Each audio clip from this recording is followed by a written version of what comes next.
da mucho gusto que nos acompañe esta mañana aquí en el estudio el maestro Carlos Barbosa Castillo, experto en Derecho Electoral, en Democracia, en Participación Ciudadana, entre otros, catedrático, escritor, pues con el tema de temas sin duda, que son las elecciones, tanto las locales como las federales aquí en Baja California y en nuestro país. Carlos, como siempre, un placer, bienvenido, buenos días. David, me da mucho gusto saludarte y saludarte a todos quienes nos escuchan o nos vean a través de la plataforma. Me entero que también ya en Los Ángeles nos escuchan de manera clara y contundente. Sí, a través de RCN y de La Poderosa 860. Saludos hasta Los Ángeles, hasta Ensenada, Tecate, Rosarito, Tijuana. Gracias a toda esta mega región que ahora ya nos puede escuchar de manera simultánea en ambas frecuencias. Muchas gracias, Carlos. Oye, muchos temas de los que platicar. Pero antes que nada te quisiera pedir una reflexión respecto al presupuesto. Y me refiero al presupuesto de egresos, por ejemplo, para el Instituto Estatal Electoral, lo que se le va a dar a los partidos.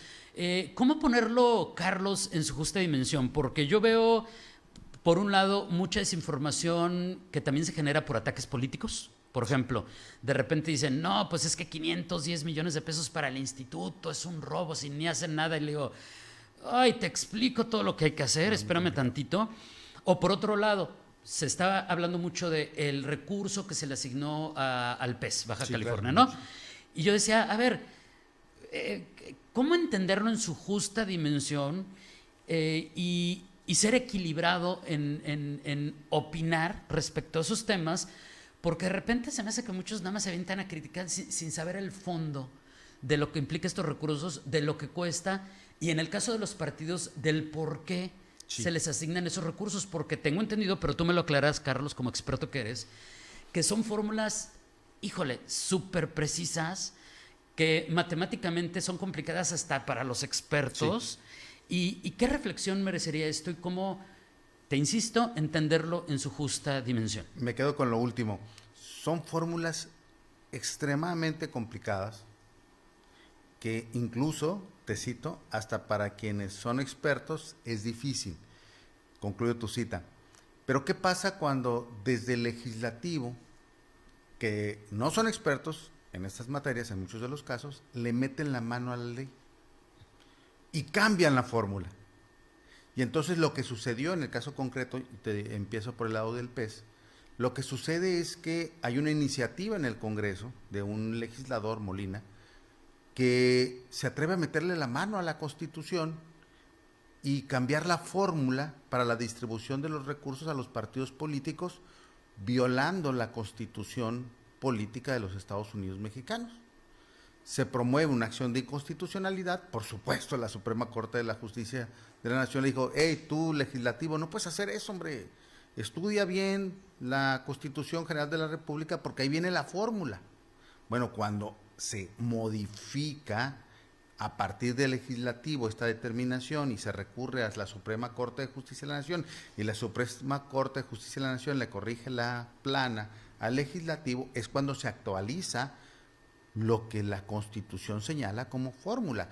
Pero ¿cuál es el tema concreto? Si habláramos de politizarlo, diríamos la importancia de tener legisladores que conozcan que no es tan sencillo moverle, pues dice 4, ¿qué te parece si le ponemos 5 o le ponemos 3? ¿Qué te parece si dice punto 2? ¿Qué le parece si le ponemos punto 1? Sucede con el impuesto a la nómina, sucede con todos estos tipos de cosas. O sea, los numeritos tienen que ver con un contexto jurídico que hay que cumplir. Y no solamente es mover el número. No nomás es mover el número. Y que tiene que ver con disposiciones expresadas, en el caso de los partidos políticos y sus recursos que reciben, con una fórmula que la Constitución Política de los Estados Unidos mexicanos señaló precisamente para que no haya este tipo de cosas. ¿Qué rescato yo de este tipo de determinaciones, de estas judicializaciones?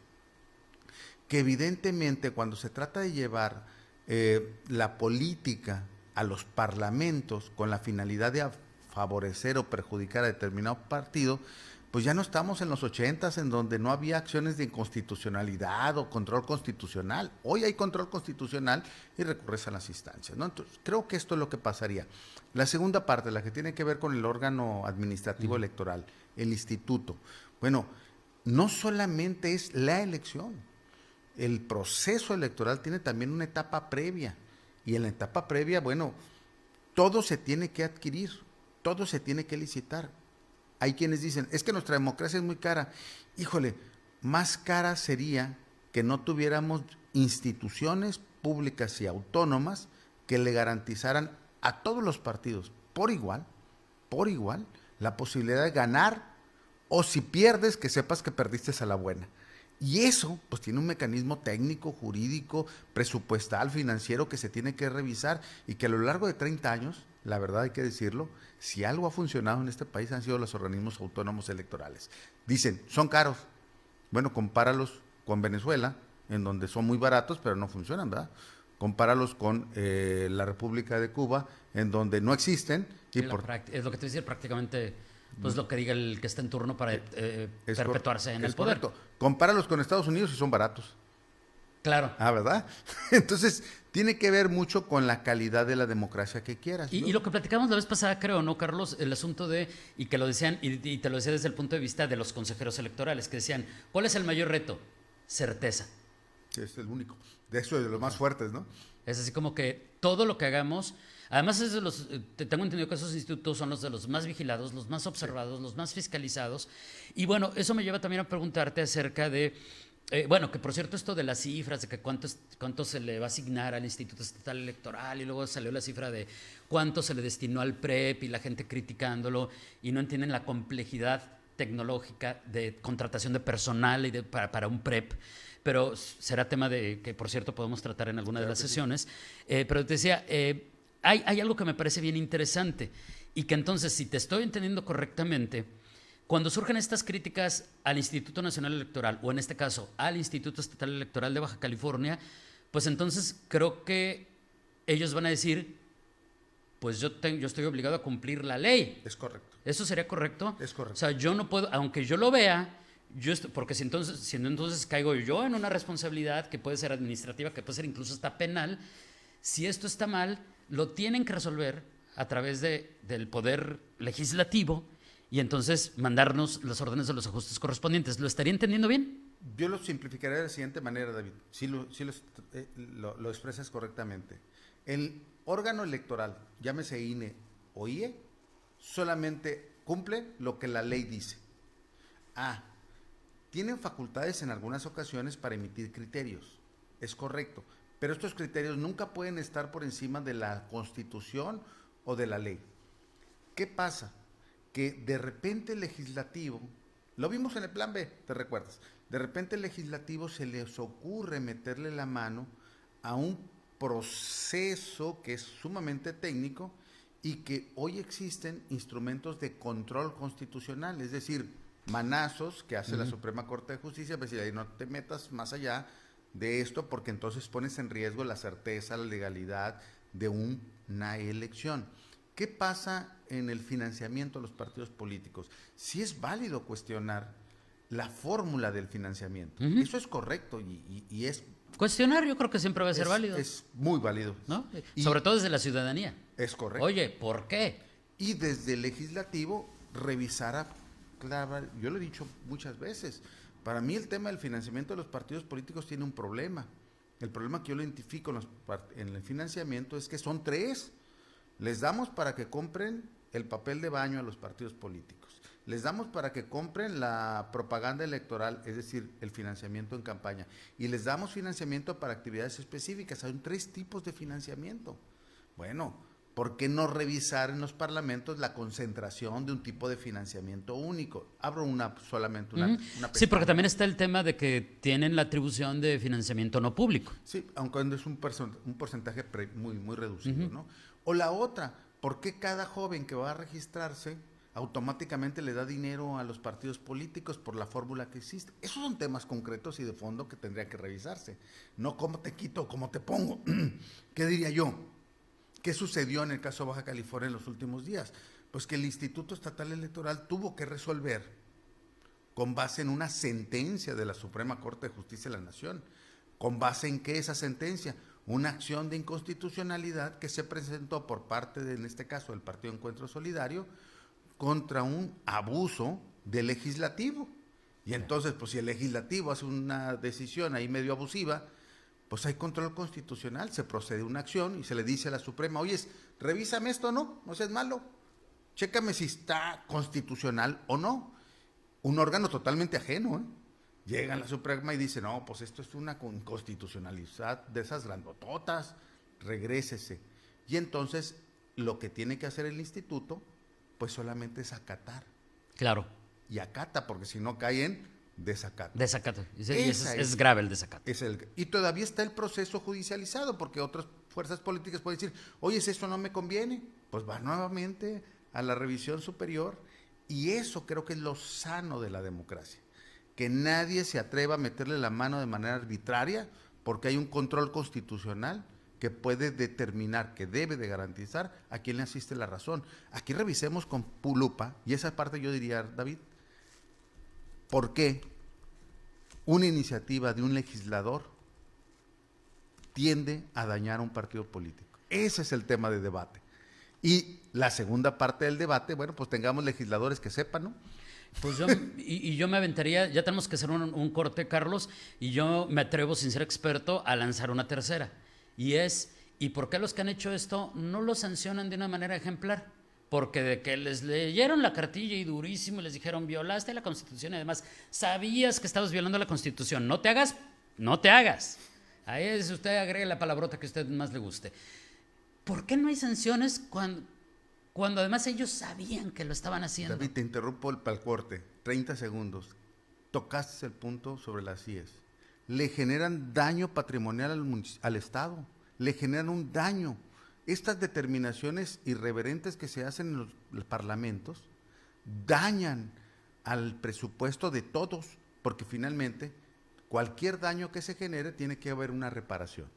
Pues yo es lo menos que esperaría como ciudadano. Hay lineamientos de acciones afirmativas y lineamientos para campañas que hay que comentar, que tenemos que conocer. ¿De dónde partir? Primero, de una determinación que el Instituto Estatal Electoral asume, en el sentido de decirle a los partidos políticos, hey, ustedes si van a precampaña tienen que cumplir estos requisitos, ¿no? Y si van también a una eventual campaña tienen que cumplir estos otros. Muy bien. ¿Qué se traducen? Bueno, que los partidos no se pueden pasar de lanza y postular, por ejemplo, puros hombres. Eso ya lo tenemos muy socializado, mitad y mitad. Eso ya... Oye, pero a ver, te voy a interrumpir rápido porque de repente por ahí en esta guerra de desinformación o de ataques políticos dijeron, es que el Instituto Estatal Electoral es el que está boicoteando a los partidos, diciendo dónde va a ser hombre y dónde va a ser mujer y en cuál municipio. Digo, ya salió el instituto, claro que no es así, pero pues aunque ya lo tenemos muy familiarizado, incluso por ahí creo que dijo que pues si son puras mujeres, pues eso sí puede ser, ¿no? Pero volvemos al tema, ¿no? Al tema de hay temas socializados, pero todavía hay actores de la política que buscan enrarecer el clima y quererse salir con la suya, como tú dices, ¿no? Sí, el ser marrulleros, pues, ¿no? Ajá, esta visión machista trata de expresarse como, pues a través de que haya puros hombres en los cargos de elección popular, ¿no? Y se le busca siempre miles de formas para que eso se concrete. La verdad es que quienes lo intenten van a perder, ya lo he dicho 1000 veces, la Constitución estableció la paridad en todo, y ese es vaya, voy a hacer una alerta a los partidos, no se dejen sacar el dinero por parte de abogados que les dicen que les van a resolver eso no se resuelve, eso ya está garantizado. ¿Y si lo hacen, se los van a tumbar? Se los van a tumbar. Muy bien. Se los van a tumbar, está sobreexplorado el derecho. Bueno, entonces, una vez que conocemos que la paridad va en todo, vienen otras acciones afirmativas que el lineamiento del instituto dijo, partidos tienen que observar, porque no solamente hay mujeres en condición, como grupo, en condición de vulnerabilidad, también existe la comunidad LGBTTIQA+, también existen los discapacitados, también las personas con discapacidad, también las personas afrodescendientes y los pueblos y comunidades indígenas. Y hay un dato aquí interesante, aquí me detengo. Le dice a los partidos, tienes que postular por lo menos una diputación de población de la diversidad sexual o de población de personas con discapacidad. Es decir, si postulas a una persona de la diversidad sexual a una diputación, a las personas de discapacidad tendrías que postularlas en las regidurías de la 1 a la 4. Es decir, juega Ese tema está muy bueno porque yo decía, pues sí, pero los partidos lo que van a hacer es agarrar su cuota y ponerla el último de la fila. Se llama paridad transversal. Y esta paridad transversal impide esto que tú dices, que te manden a la cola, que te manden a distritos perdedores. Es decir, que tengan una posibilidad, ya no cumplir solamente con candidatearlos, sino que tengan una posibilidad real de llegar al puesto. Sí, es correcto. Y entonces ahora sí el ciudadano sabe por quién vota. Exacto. Y en el caso de las regidurías lo ubica de la 1 a la 4. Muy bien. En el caso de las diputaciones abrió 3 bloques. Bloque alto, bloque medio y bloque bajo. Y entonces te dice, tienes que meter a las personas de los grupos vulnerables entre bloque alto y bloque medio. Es un poquito más técnico, pero se concretiza para quienes nos están escuchando que no pueden mandar a una persona de la diversidad sexual o de persona con discapacidad o persona de pueblo y comunidades indígenas a un lugar en donde históricamente ese partido haya perdido. Tiene que mandarlo a un lugar donde sea competitivo. Pues eso yo lo veo muy bueno. Lo veo como un avance. Bueno, pues los partidos, nomás para darte una idea, van más de 20 juicios presentados ante esta determinación, ¿no? O sea, no quieren. Es una resistencia muy normal y muy natural, siempre lo digo, desde la perspectiva de la búsqueda del poder. No quiero sonar muy técnico, pero la actitud machista, el patriarcado, se va a resistir siempre. Y lo único que reconoce el patriarcado y la actitud machista es hombres, expresión de género masculino, cisgéneros, heterosexuales, o sea, tiene una característica. Y esa se resiste a perder, es la búsqueda del poder. Yo por eso digo, pues eso lo entiendo porque es la búsqueda del poder. Por eso existen acciones afirmativas que le dicen, hey, búsqueda del poder, calmados, postulas a fuerzas a una persona de la diversidad en estas condiciones.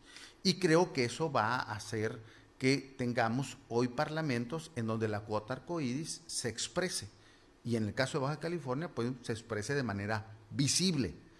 Porque la primera que también que nos dicen a ti y a mí, bueno, es que siempre han existido, siempre ha habido personas de la diversidad ahí. Sí, pero hoy estamos hablando de la visibilidad. Si están ahí en el fondo, los últimos de la lista, y por si me preguntan, sí hay. Sí hay, ¿no? Sí, claro, nunca van a ganar, pero ahí están. Nunca van a tener posibilidad, pero ahí están. Exacto. Hoy estamos abriéndose, se abre esa posibilidad. A mí me parece muy viable. Es dejar de jugar deje de hacerse tonto, ¿no? ¿Qué otras observaciones habría con las precampañas? Porque me imagino que debe ser todo un catálogo bien interesante de normas que deberán cumplir quienes aspiren a ello. Y por cierto, aprovecho para preguntarte, ¿qué no supuestamente, o no sé si te lo pregunté la vez pasada, ya me está dando un déjà vu, ¿qué no supuestamente había, pues esta iniciativa propuesta, o no sé, alguna vez se aprobó, de que si era candidato único, pues no ibas a hacer precampaña porque no había para hacer precampaña? Sí, de hecho, los lineamientos en precampañas prohíben esa figura. Esa figura, por ejemplo, sí es totalmente inconstitucional. Los partidos la recurren, van a ganarle al instituto, porque esa determinación no es correcta. Okay, ya está sumamente explorado que sí se puede. Lo que no se puede es el uso de los recursos públicos, promoción personalizada dirigida a otras personas que no sean militantes y simpatizantes, es decir, tiene una serie de reglas. Cerraré los oídos cada vez que sale un anuncio en radio. Exacto. ¿No? O sea, bueno, en fin. Creo que aquí ya lo hemos platicado. ¿Por qué no mejor cambias eso, no? Pues sí. Punto, pero bueno, la parte que a mí me parece trascendente es el tema de las coaliciones, y lo dijiste muy bien, va a generar una gran confusión. Yo al día de hoy, si me dijeras, para no parecer defensor del organismo electoral autónomo que es el IE o el INE, yo diría, una crítica que yo le hago a ellos es que no se diseñan campañas de promoción para enseñar a votar, y no lo digo despectivamente, enseñarnos a votar a partir de las figuras de las coaliciones, porque la coalición son 3 características y cada una de ellas tiene particularidades. No es lo mismo una coalición flexible, ya en la práctica, en donde vamos a ver a un partido político que está coaligado con 2 en la misma ciudad, pero resulta que de playas de Tijuana a la delegación de la mesa, vamos a ir viendo cómo van desapareciendo los logos, ¿no? Porque resulta que a lo mejor en el distrito de playas va solo, y en el distrito de la mesa, y digo así para no ponerles números, Ajá. para que sea más entendido. Cuando estamos en la mesa, lo vemos con todos. Y entonces dices, ah, caray. Y resulta que yo no vivo ni en playas ni en la mesa. Vivo en Otay. Entonces, tenemos que generar un mecanismo muy claro de decirle a las personas que esto está en la ley y que lo que va a establecerse es que habrá lugares en donde vayan juntos y habrá lugares en donde los partidos vayan separados. Y entonces, eso te lo digo porque la realidad jurídica y social así es. La población cuando llega a la urna dice, ah, caray, ¿y cómo le hago si mi candidato está en todos los logos? Uh-huh. ¿Cómo está cómo voto si mi candidato, que yo fui a un evento, me dijeron que votara por determinado partido y aquí no está?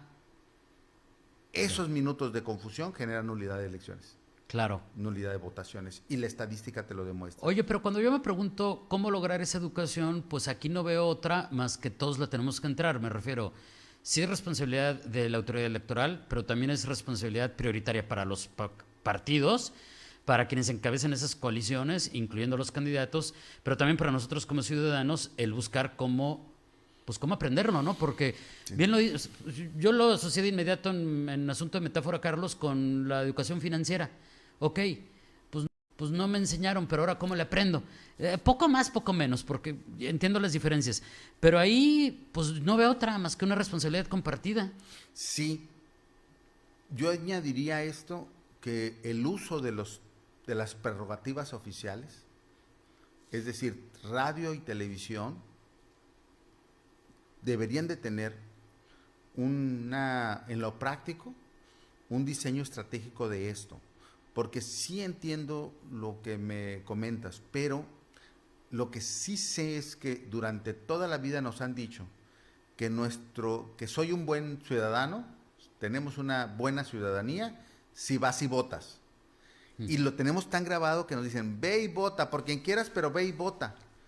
Porque eso obedecía a un modelo de comunicación política anterior en donde los partidos pues eran únicos, no había forma. Claro, ya hoy, te entiendo, sí, claro, tienes toda la razón. Cuando me dices, pues yo creo que voy y cumplo cuando voy y voto, pero cuando voy y voto me encuentro una acta totalmente distinta. Sí, o sea, son confusas, ya lo vivimos. Y lo hemos vivido en los últimos, por lo menos, ¿qué será? 10 años, si no es que a lo mejor un poquito más. O sea, sí, no es nuevo, pero ahora viene más complicado. Oye, Carlos, me queda un minutito. ¿Cuándo se define esto? ¿Cuáles son las fechas en las que vamos a finalmente ver dónde va a haber este tipo de coalición, o el otro tipo de coalición, o el otro tipo de coalición? Navidad, Nochebuena, 24 de diciembre. Ah, nos van a poner el 24 a trabajar, de diciembre van a trabajar. O sea, no voy a estar en paz cuando quiera. Exacto, 24 de diciembre vas a estar revisando y quiero asegurarte que será sí, entre cierto. 11, 11 y media, 11:40. Ya nos habías comentado de eso, ¿a eso te referías? Sí. Porque ese es el límite. Ese es el límite. Digo, partidos, arréglenlo antes. No, o sea, la verdad, perdón, pero cuando hacen esto así de última hora y en lo oscurito, en la madrugada, suena cochinada. Aunque a lo mejor no lo sea, sí, claro. Como también luego lo hacen en el Congreso. Cuando lo hacen a medianoche, 2 de la mañana, para que nadie, o sea, suena cochinada. En fin, háganlo antes y también déjanos celebrar a nosotros. ¿Con qué podemos cerrar, Carlos? En medio de tanta información y de tantas cosas que ya entendimos que nos falta aprender y que tendremos que tratar, porque de aquí se desprendieron 1000 preguntas, puedo apostarlo, no solamente mías, sino del público. A manera de conclusión parcial en este momento, ¿qué podemos decir? El 24 de diciembre... estar esperando cuál va a ser la resolución final de los partidos y sus coaliciones. Yo puedo asegurarte que vamos a tener coaliciones flexibles o parciales. No creo que los partidos políticos emergentes se la jueguen para una coalición total. Después platicaríamos por qué. Sí, pero exactamente, lo dejamos para platicar por qué y cómo, ¿no? Ahí el cómo, ajá. Pero sí creo que el 24 vamos a tener interesantes cómo se van a dibujar ya en lo práctico los logos electorales en coaliciones. Perfecto. Mira, no es mentira, aquí están todas las preguntas del público. Para Carlos, hacemos colección. Y yo tengo una pregunta final. Ya sé que ya estoy colgado, que ya tengo que mandar a corte, pero también lo discutimos a fondo en otra sesión. ¿Qué pasa si cuando estén esas coaliciones, yo traigo aquí las fórmulas y trato de explicarles con ayuda de un experto como tú cómo van a estar conformadas, si me voy distrito por distrito, y le digo dónde hay total, dónde no es total, dónde van solos, dónde no. ¿Eso se puede? Sí. O sea, no hay problema de que estás haciendo No puedes jugar. inequidad o no sé qué. No puedes jugar con los logos, sino con los nombres. Puedes, es más, desde antes de que se tenga el registro formal, tú puedes jugar con tus láminas y decir, miren, esto puede pasar escenario 1, escenario 2. Pero yo me refería cuando ya esté el escenario y decirles, estos son los escenarios. Sí se puede. Sí se puede. No tienes ningún impedimento. Oye, porque por cierto, también nos reiteraron la pregunta. Con todo lo del tema de la redistritación, yo sigo sin saber dónde quedé. Fíjate, básico, ¿no? O sea, desde ahí, todavía tenemos muchísimo que desglosar. Pero Carlos, pues por lo pronto se nos acabó el tiempo. Te agradezco mucho que nos acompañes y que sigamos aprendiendo de todo esto, que sigamos también conociendo el fondo, abonar a la información, acabar con la desinformación, que a mí me parece que es importantísimo. Y pues mientras tanto, te deseo que tengas excelentes fiestas. Igual, David. Que te la pases de lujo y pues por aquí nos vemos muy pronto. Claro que sí, David, te mando un abrazo. Gracias. Es el maestro Carlos Barbosa Castillo, experto en Derecho Electoral.